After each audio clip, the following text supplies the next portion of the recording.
आप एक हाउसवाइफ हैं और फ्रिज साफ करना बहुत बड़ी महाभारत लगती है, या वर्किंग मॉम होने के कारण आपका फ्रिज आपके बच्चों के और हेल्पर्स के हाथ में होता है, या आप बहुत लंबे टाइम से बीमार चल रहे हैं, कुछ रीजंस की वजह से आप अपने फ्रिज को ऑर्गेनाइज नहीं कर पा रहे हैं, ध्यान नहीं रख पा रही हैं, तो इस तरीके की कुछ हालत हमारे फ्रिज की हो जाती।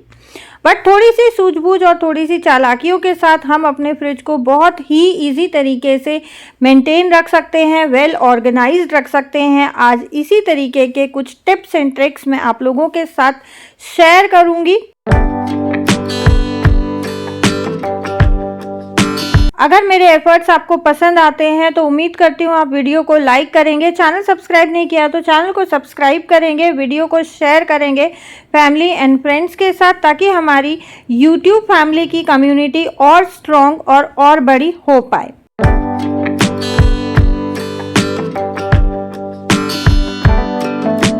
Hello everyone, hope you all are doing well and once again welcome back to the channel. तो जी आज मैं आप लोगों के साथ फ्रिज क्लीनिंग और फ्रिज ऑर्गेनाइजेशन शेयर करने वाली हूँ कि मैं किस तरीके से अपने फ्रिज को वेल मेंटेन रखती हूँ या वेल ऑर्गेनाइज्ड रखती हूँ। आप लोगों के बहुत टाइम कमेंट्स आते हैं कि मीनू आपका फ्रिज ऑर्गेनाइजेशन हमें बहुत ज़्यादा पसंद है, आप बहुत नीट एंड क्लीन तरीके से फ्रिज को ऑर्गेनाइज रखती हैं। लेकिन ऐसा बिल्कुल भी नहीं है कि मेरा फ्रिज मेसी नहीं होता है या फ्रिज मेरा अनऑर्गेनाइज्ड नहीं होता है, लेकिन मैं छोटी छोटी बातों का ध्यान रखते हुए, छोटे छोटे टिप्स एंड ट्रिक्स को फॉलो करते हुए किस तरीके से अपने फ्रिज को हर समय वेल ऑर्गेनाइज रखती हूँ, या मैं किस तरीके से अपने फ्रिज की क्लीनिंग करती हूँ, वो छोटी छोटी टिप्स एंड ट्रिक्स आज मैं आप लोगों के साथ शेयर करने वाली हूँ। सबसे पहला जो स्टेप मेरा ये रहता है, जिस बात का मैं ख़ास ध्यान रखती हूँ कि मेरे फ्रिज के जो रैक्स हैं इन पे अगर कुछ भी गिर जाता है, क्योंकि आपके घर में छोटे बच्चे हैं या बड़े बच्चे हैं या हेल्पर्स के हाथ में आपका फ्रिज रहता है, तो ये बहुत एक नॉर्मल सी चीज़ है कि फ्रिज के रैक्स में सब्जी की करी गिर जाना, दूध गिर जाना, दही गिर जाना।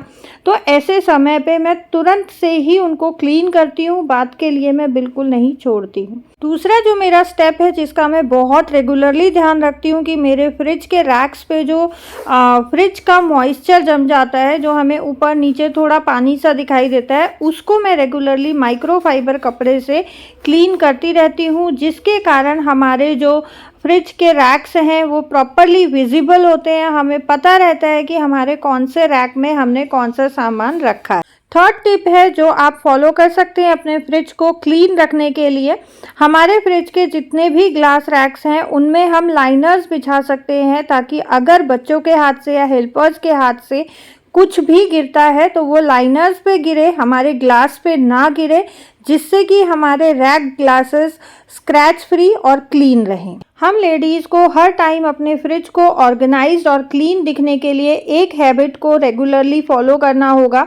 हम जितने बार भी फ्रिज खोलते हैं उतने बार हम ध्यान रखें कि जो सामान की जगह जहां है वो वहीं रखा हुआ है। अगर सामान आपका इधर उधर होता है तो उसको बाद के लिए ना छोड़कर तुरंत उसी समय पर अपने जगह पे ऑर्गेनाइज करें।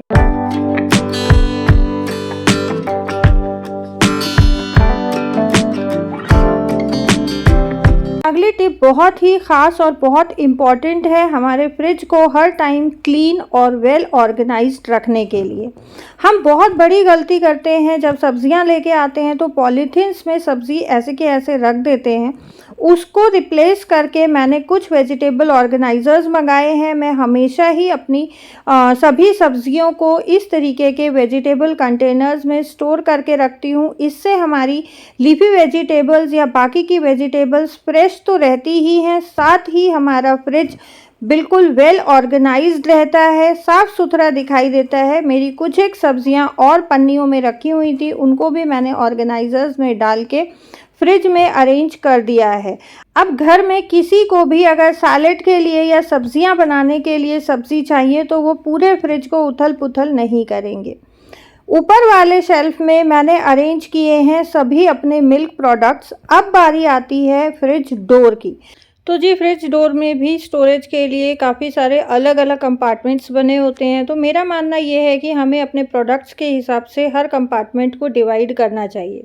जैसे कि मैंने सबसे फर्स्ट कंपार्टमेंट में कोकोआ पाउडर और सारे चॉकलेट प्रोडक्ट्स रखे हैं, जो कि मुझे मोस्टली केक वगैरह बनाने के काम आते हैं।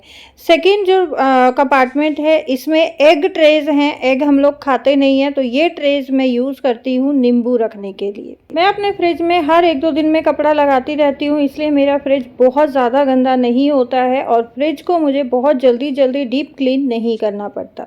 मेरा मानना ये है, घर हो या फ्रिज, हम अगर डेली बेसिस पे कपड़ा लगाते रहते हैं, डेली बेसिस पे थोड़ी-थोड़ी साफ़-सफाइयों का, छोटी-छोटी साफ़-सफाइयों का ध्यान रखते हैं, तो हमें 1 दिन लग के कमर तोड़ डीप क्लीनिंग करने की ज़रूरत नहीं पड़ती है। यहाँ जो नीचे वाला शेल्फ़ है, इसमें मैंने सारी ही अपने क्रीम्स के पैकेट रख दिए हैं। मेरी बहुत सारी रेसिपीज़ में मुझे क्रीम की ज़रूरत पड़ती है, इसलिए मैं स्टॉक में क्रीम अपने फ्रिज में स्टोर करके रखती हूँ। साथ ही मैंने जितने भी टाइप की मेरे पास पिज़्ज़ा सॉस या मेयोनीज़ है, वो भी मैंने क्रीम के साथ ही रख दी है, ताकि बच्चों को अलग-अलग जगह पे हाथ ना मारना पड़े। अब बारी आती है बॉटल स्टोरेज की। अब सर्दियों में बॉटल्स तो फ्रिज में नहीं रखी जाती हैं। इसमें बच्चों ने रखा हुआ था ओट्स का पैकेट मैंने निकाल दिया है। ये कुछ एक बिस्किट बचे हुए थे जो बच्चों ने बॉटल में डाल के रखे हैं। ये ओरियो बिस्किट हैं जो कि ब्राउनी बनाने के काम आते हैं, और ये बच्चों के कुछ एक ड्रिंक्स हैं। सभी चीज़ें मैंने बॉटल स्टोरेज बास्केट में रख दी हैं। अब बारी आती है सबसे नीचे वाले रैक की, जिसमें अगेन इसी तरीके से रैंडमली सामान रखा हुआ था।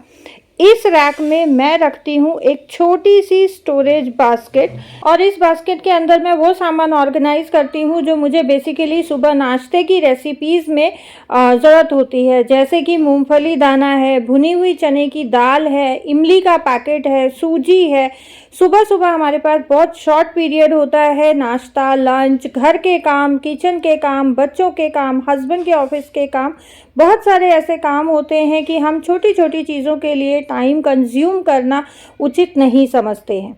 अब बारी आती है वेजिटेबल बॉक्स की। इसमें मैं ग्रॉसरी स्टोर करके रखती हूँ, क्योंकि गर्मियों में हमारी ग्रॉसरी में बहुत जल्दी कीड़ा, पिड़ाई, सुरसी हो जाता है, और ये ग्रॉसरी मेरी गर्मी से ही रखी हुई है। वेजिटेबल्स के लिए स्टोरेज कंटेनर है, तो मुझे वेजिटेबल बास्केट की बहुत ज़्यादा ज़रूरत नहीं पड़ती है, और मेरे इस फ्रिज की वेजिटेबल बास्केट की स्टोरेज इनफ है, जिसमें मेरा महीने भर का राशन बहुत बढ़िया तरीके से ऑर्गेनाइज हो जाता है।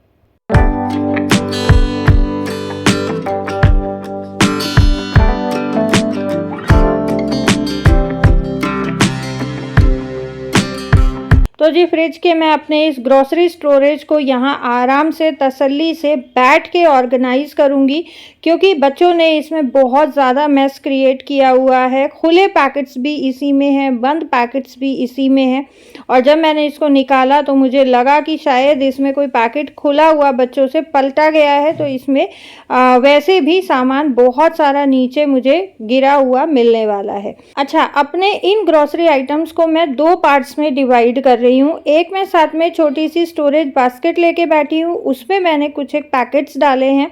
कुछ एक पैकेट्स में स्टोरेज बास्केट से बाहर रख रही हूँ, ताकि मुझे थोड़ा अंदाज़ा हो जाए कि क्या कुछ ग्रॉसरी मेरे पास बची हुई है और क्या कुछ ग्रॉसरी मुझे लेके आनी है। क्योंकि हर महीने मैं ग्रॉसरी नहीं लाती हूँ, मैं 2 महीने का स्टॉक एडवांस में रखती हूँ, तो इसीलिए मैं बीच बीच में इसको चेक करती रहती हूँ कि क्या कुछ ख़त्म हुआ है, क्या कुछ बचा है। एंड इसमें उड़द की दाल गिरी हुई थी, उसको मैं साइड में निकाल आई हूँ, और अभी मैं इसको अगेन माइक्रोफाइबर कपड़े से बहुत अच्छे से साफ़ कर लूँगी।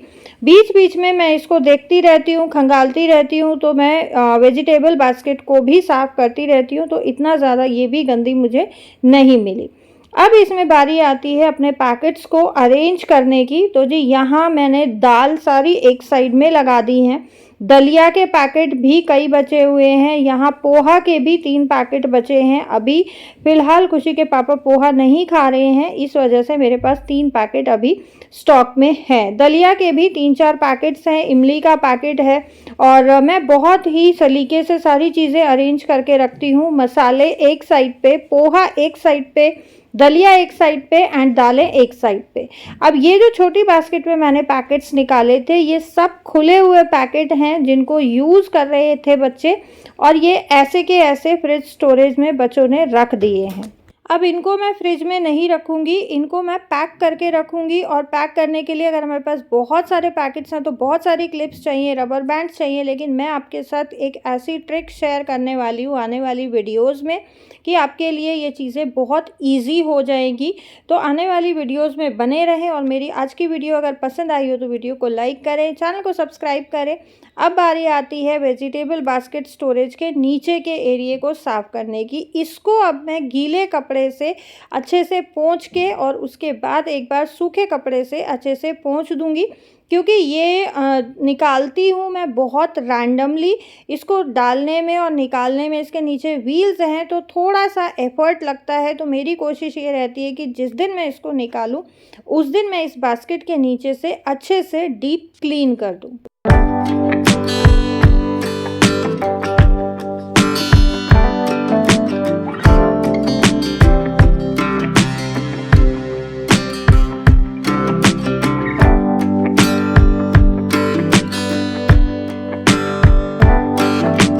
और मेरे इस फ्रिज में फ्रूट बास्केट भी अलग से दी हुई है, इसीलिए जो वेजिटेबल स्टोरेज बास्केट है उसको मैं बिना इनकन्वीनियंसी के अपने ग्रोसरी स्टोरेज के लिए यूज़ कर पाती हूँ। मैंने फ्रिज की लाइट्स ऑन कर दी हैं और अब बारी आती है मेरे डेयरी प्रोडक्ट्स वाले शेल्फ को साफ़ करने की। अच्छा, मेरे फ्रिज में हमेशा ही पनीर होता है, क्योंकि सम टाइम ऐसा होता है आपके घर में बिना बताए अचानक से गेस्ट आ जाते हैं, सब्ज़ी नहीं होती है, तो उस कंडीशन में अगर आपके फ्रिज में पनीर है तो निकाल के कोई भी रेसिपी आप बना सकते हैं। ब्लैक बॉक्सेस में मैंने बटर और चीज़ रखा हुआ है। ये फूड कंटेनर्स हैं जो हम ऑनलाइन खाना ऑर्डर करते हैं। अब बारी आती है ये खाली पैकेट्स मैंने क्यों रखे हुए हैं। ये जिपलॉक पैकेट्स हैं जो इडली डोसा बैटर के आते हैं। इसका भी यूज़ मैं आप लोगों के साथ बहुत जल्दी शेयर करने वाली हूँ। तो जी देखते ही देखते मेरे फ्रिज की क्लीनिंग हो गई है, फ्रिज वेल ऑर्गेनाइज्ड हो गया है। अब बारी आती है आपको पूरे फ्रिज का एक लुक देने की। सबसे पहले मैं आपके साथ शेयर करूंगी अपने फ्रीज़र का लुक। तो फ्रीज़र में मैंने ऊपर एक बास्केट रखी हुई है जिसमें कुछ एक मैंने सामान रखा है जो मुझे फ्रीज़र में स्टोर करके रखना होता है। फ्रीज़र के डोर में मैंने अपने सारे मसाले रखे हुए हैं जो मुझे अपने रेगुलर रेसिपीज़ में यूज़ होते हैं। मिल्क पाउडर है, ड्राई फ्रूट्स हैं, केक सीजनिंग है, बस उसके अलावा मैं फ्रीज़र में ज़्यादा कुछ स्टोर करके नहीं रखती हूँ। अब बारी आती है नीचे के फ्रिज एरिया की। तो फ्रिज एरिया मेरा ऑर्गेनाइज करने के बाद कुछ इस तरीके की लुक दे रहा है। उम्मीद करती हूँ कि आज के टिप्स एंड ट्रिक्स आप लोगों के लिए यूज़फुल रहे होंगे। अगर आपको मेरा कोई भी टिप पसंद आया है, मेरे फ्रिज क्लीनिंग का ये वीडियो अगर आपको थोड़ा सा भी पसंद आया है तो वीडियो को शेयर करें फैमिली एंड फ्रेंड्स के साथ। आप लोग सोशल मीडिया अकाउंट्स पे भी लिंक डाल सकते हैं, कंफर्टेबल हैं तो व्हाट्सएप स्टेटस पे लिंक शेयर कर सकते हैं। चैनल सब्सक्राइब नहीं किया है तो चैनल को सब्सक्राइब करें ऑल नोटिफिकेशन वाली बेल आइकन के साथ। मैं आपको मिलूंगी कल एक नए कंटेंट के साथ, नई वीडियो के साथ एंड वन अगेन नई रेसिपी के साथ। Thank you so much for your love, support and watching my videos.